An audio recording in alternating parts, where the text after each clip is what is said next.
Il y a maintenant déjà 5 ans, on a mis en place un court projet appelé Ingénieux Sud, en collaboration avec Louvain Coopération. C'est un cours dans lequel on invite l'étudiant à avoir une réflexion beaucoup plus systémique, beaucoup plus holistique sur une problématique technique concrète.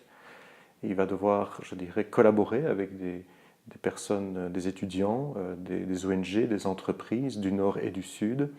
pour résoudre cette problématique. Et donc très rapidement, l'étudiant se rend compte que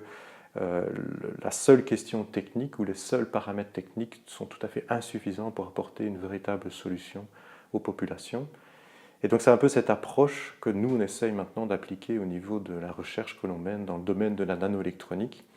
de se poser les bonnes questions et d'arriver avec les meilleures solutions en adoptant cette approche holistique, c'est-à-dire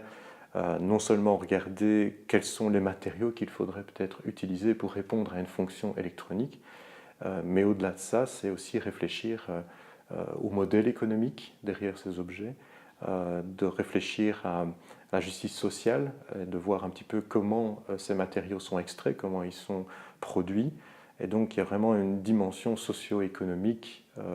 très large et qui prend énormément de place finalement aujourd'hui dans les questions que l'on se pose dans nos laboratoires. Donc ce consortium, c'est un consortium européen appelé NCOS,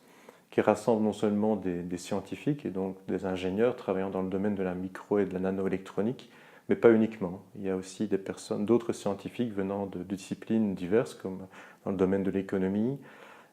aussi des anthropologues, des sociologues, des philosophes qui réfléchissent avec nous sur le bien fondé de tous ces objets électroniques du futur et de la manière dont on doit les concevoir